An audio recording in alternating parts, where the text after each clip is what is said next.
They called him the nicest man in Hollywood. They said he was too kind, too gentle, too pure for the brutal machinery of celebrity. For 40 years, Keanu Reeves had navigated fame with a quiet grace that made lesser men look like monsters by comparison. He had buried his best friend. He had buried his daughter.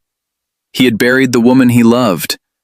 And through it all, he had remained exactly who he was: patient, kind, present. What Joy Behar failed to understand, what she could not possibly have anticipated, was that kindness and weakness are not the same thing. Not even close. What happened next on The View would become the most shared clip of the year. Not because Keanu Reeves screamed, not because he stormed off, but because he sat perfectly still, looked directly into Joy Behar's eyes, and dismantled her so completely, so surgically, that she had no choice but to flee her own show. Before we dive into this incredible confrontation, make sure you subscribe and drop a comment below, because this is the moment the world discovered that the gentlest man in Hollywood also happens to be the most dangerous. The View studio felt different that Wednesday morning. There was an electricity in the air that the production crew couldn't quite explain.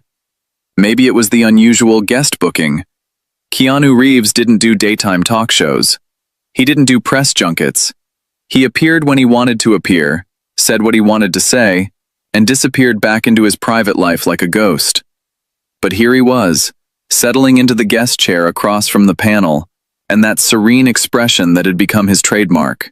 "Welcome to The View, Keanu," Whoopi Goldberg announced with genuine warmth. "It's been too long since you've been here." "Thank you for having me," Keanu replied, his voice carrying that distinctive soft quality that somehow managed to fill the entire studio. "It's good to be here." The audience applauded enthusiastically. These were his people, the ones who had grown up watching Bill and Ted, who had marveled at The Matrix, who had cheered as John Wick carved his way through armies of assassins. They loved him not just for his movies, but for who he seemed to be as a person. Sarah Haynes jumped in first with some softball questions about his upcoming projects. Keanu discussed Outcome, the dark comedy he'd made with Jonah Hill. He talked about The Entertainment System is Down, the A24 film with Ruben Östlund. He mentioned Ballerina and the expanding John Wick universe with the quiet pride of a craftsman discussing his work. "You're 61 years old and still doing these incredible action sequences," Sarah observed. "What's your secret?" Keanu smiled, and it was the kind of smile that made people feel instantly comfortable. "Training. Lots of training. And a wonderful team of stunt coordinators and performers who make me look much better than I actually am." The humility was genuine. It was always genuine with Keanu Reeves. And that, as it turned out, would be exactly what Joy Behar would try to use against him. Joy had been unusually quiet during the opening minutes of the interview. Those who knew her recognized the signs. The slight smirk, the way she kept glancing down at her notes, the predatory stillness of someone waiting for the perfect moment to strike. "Keanu," Joy finally interjected, her voice carrying that edge that regular viewers had learned to dread. "I have to ask you something that's been on my mind for a while." Keanu turned his full attention to her, his expression open and curious. "Of course. What would you like to know?" "This whole nice guy thing," Joy said, gesturing vaguely in his direction. "The stories about you giving up your seat on the subway, helping stranded motorists, giving your salary to the crew. It's all very impressive. But don't you think people are getting a little tired of the act?" The studio fell silent. Even the camera operators seemed to hold their breath. Joy Behar had just accused Keanu Reeves of being a fraud on live television. Keanu's expression didn't change. Not a flicker of anger, not a hint of defensiveness. He simply regarded Joy with those calm eyes and asked, "What act would that be?" "Oh, come on," Joy laughed, but there was no warmth in it. "Nobody is that nice all the time. Nobody gives away millions of dollars without some kind of angle. You've been in Hollywood for 40 years. You must know how the game is played." The other hosts shifted uncomfortably in their seats. Whoopi was already reaching for her coffee cup, a clear sign that she was preparing to intervene. But Keanu held up a gentle hand, indicating that he wanted to address this himself. "Joy," he said softly, "I think you might be confusing kindness with performance. They're not the same thing." Aren't they? Joy pressed, leaning forward with that familiar aggressive posture. In Hollywood, everything is a performance. Every public appearance, every interview, every act of charity. It's all calculated to build a brand. And your brand just happens to be the nice guy. Keanu nodded slowly, as if genuinely considering her words. That's an interesting perspective. Can I ask you something? Joy seemed slightly thrown by the question. She had expected defensiveness, maybe anger. Not this quiet curiosity. Sure, go ahead. When you assume that kindness must be calculated, what does that say about how you view the world? The question landed like a stone dropped into still water. The ripples spread across Joy's face as she processed what he was really asking. She opened her mouth to respond, but Keanu continued, his voice still gentle, but now carrying a weight that hadn't been there before. I've been thinking about this a lot lately, he said. This idea that goodness must have an ulterior motive, that nobody does anything without expecting something in return. It seems like a very lonely way to move through life. Joy's eyes narrowed. I'm not lonely. I'm realistic. I've been in this business long enough to know that everyone has an angle. Everyone? Keanu asked. That's a lot of people to distrust. I don't distrust everyone. I'm just skeptical of people who seem too good to be true.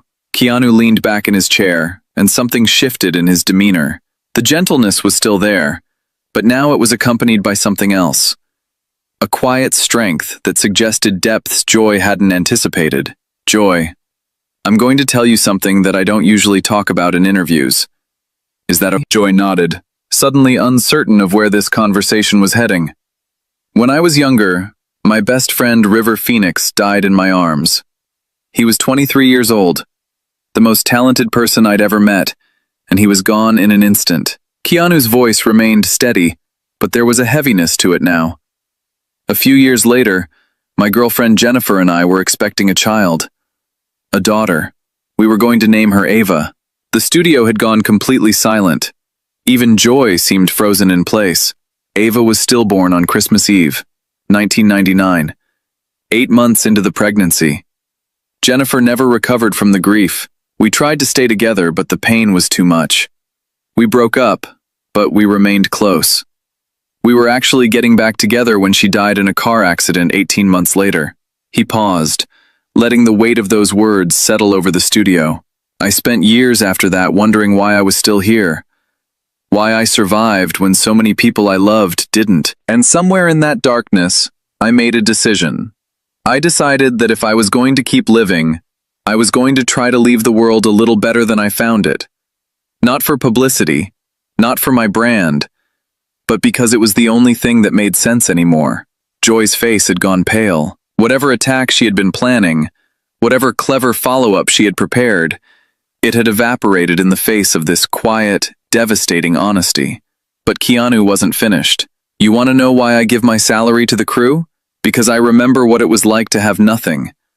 Because those people work just as hard as I do, sometimes harder, and they don't get the recognition. Because money means less to me than making sure the people around me feel valued. He leaned forward slightly, his eyes locked on Joy's. You want to know why I give up my seat on the subway? Because someone else needed it more than I did. It's not complicated. It's not calculated. It's just what you do when you see another human being who needs something you can easily give. Joy tried to recover her footing. That's all very touching, but surely you can understand why people might be skeptical. In this industry, nice guys don't usually survive. Keanu smiled, but it was a sad smile. The smile of someone who had seen too much to be surprised by anything anymore. You're right that this industry can be brutal. I've seen it destroy people. Good people, talented people. But I've also seen kindness change lives. I've seen a simple act of compassion turn someone's entire day around. I've seen crew members remember years later that someone took the time to learn their names and ask about their families. He paused, and when he spoke again, his voice carried a new edge. What I find interesting, Joy, is that you seem determined to prove that kindness doesn't exist, that everyone is secretly as cynical as you are. And I wonder what happened in your life to make you believe that. The question hung in the air like an accusation. Joy's face flushed red, And for the first time in the interview, she looked genuinely rattled. "I'm not cynical," she protested. "I'm realistic. There's a difference." "Is there?" Keanu asked quietly.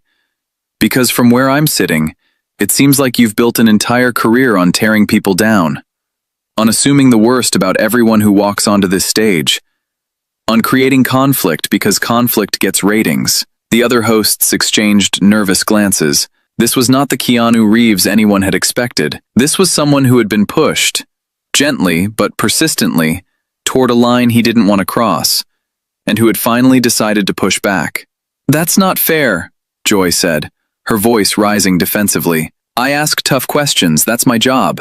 "No," Keanu replied, his voice still calm but now carrying unmistakable authority. "Tough questions serve a purpose. They illuminate truth. They hold power accountable. What you've been doing for the past 10 minutes isn't tough questioning. It's attempted character assassination disguised as journalism." Joy opened her mouth to respond, but Keanu continued, his words flowing with the precision of someone who had thought very carefully about what he wanted to say. "You looked at a person who has spent decades trying to be kind, who has given away millions of dollars, who has worked to lift up the people around him, and your first instinct was to try to prove it was all fake. What does that accomplish? Who does that help?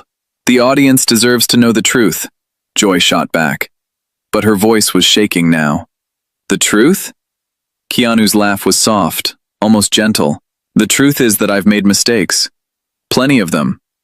The truth is that I'm not perfect and I've never claimed to be.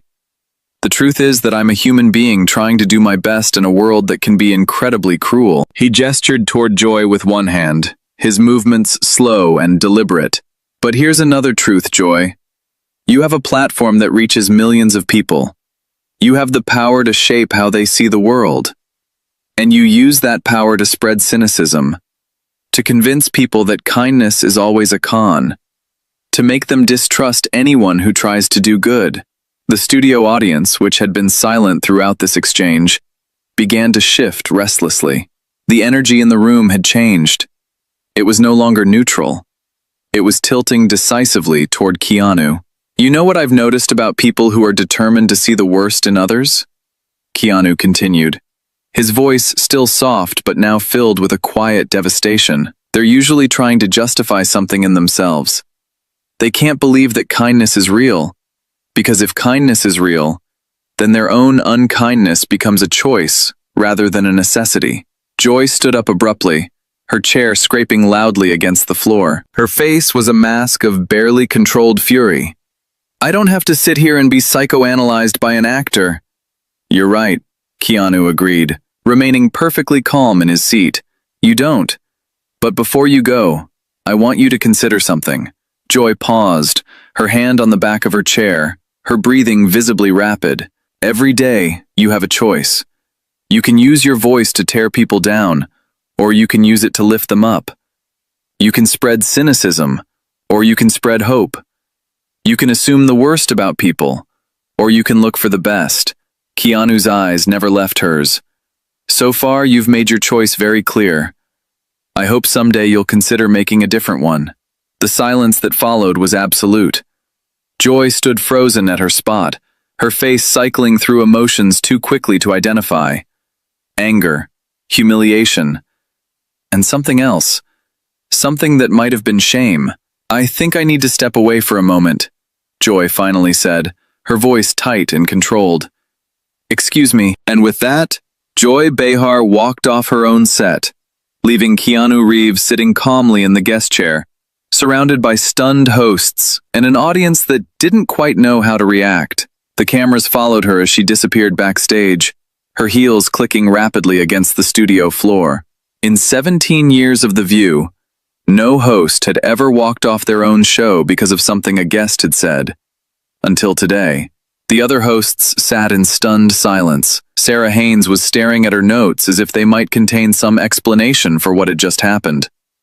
Alyssa Farah Griffin kept glancing toward the producers behind the cameras, clearly hoping for some guidance that wasn't coming. Even Whoopi, who had seen more than her share of explosive moments on this show, looked genuinely shaken. Whoopi recovered first. "Well," she said, clearing her throat, I think we should probably take a quick commercial break. But Keanu shook his head gently. If it's okay, I'd like to say one more thing.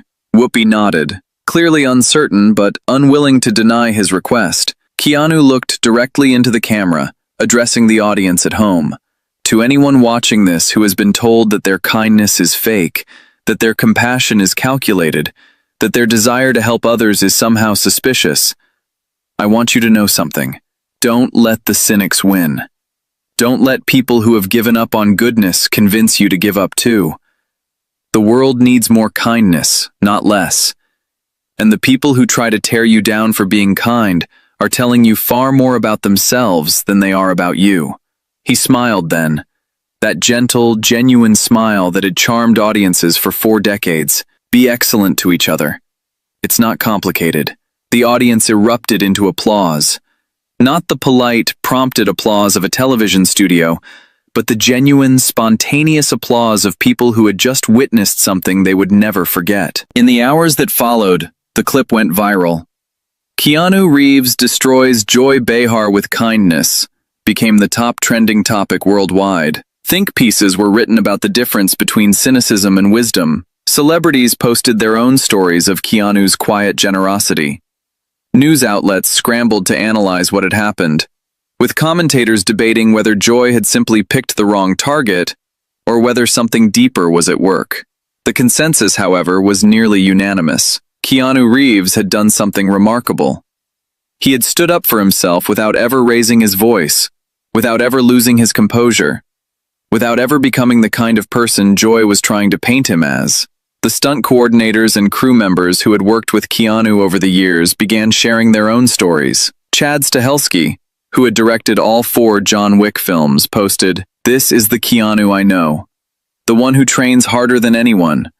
The one who remembers everyone's name. The one who bought our stunt team Rolex watches as a thank you. He's not playing a character. He is the character." Lawrence Fishburne, who had worked with Keanu for decades, posted simply, "He's kinder than people say he is. Much kinder. And today he showed the world that kindness doesn't mean weakness." Aziz Ansari, who had directed Keanu in Good Fortune, wrote, "I've been saying for years that he's actually an angel pretending to be human. Today he proved it." Sandra Bullock, his Speed co-star and longtime friend, shared, "This is the Keanu I know. The one who shows up. The one who cares. The one who never stops being exactly who he is, no matter what. 30 years of friendship, and he's never once let me down." Hiroyuki Sanada, who had fought alongside Keanu in John Wick Chapter 4, added, "He is so humble, very kind to others but very hard on himself. Today the world saw what we have always known." Alexandra Grant, Keanu's partner since 2019, shared a simple heart emoji with no caption necessary. But those who knew her understood the depth of meaning behind that small gesture. She had watched the man she loved be attacked for the very qualities that made her fall in love with him in the first place. And she had watched him respond not with anger, but with the quiet dignity that defined everything he did. And somewhere, Joy Behar sat alone in her dressing room, staring at herself in the mirror, forced to confront the question that Keanu had planted in her mind. A question she had been avoiding for decades. The makeup lights were harsh, unforgiving, and in their glare she saw not the television personality who had spent years asking tough questions, but something else, someone else, someone who had confused cruelty with courage and cynicism with wisdom. What did it say about her that she couldn't believe kindness was real? The question would follow her for days, weeks, maybe longer. And for the first time in her career, Joy Behar had no clever comeback, no dismissive retort, no way to pretend that what had happened in that studio was anything other than what it was, a moment of truth she hadn't been prepared for.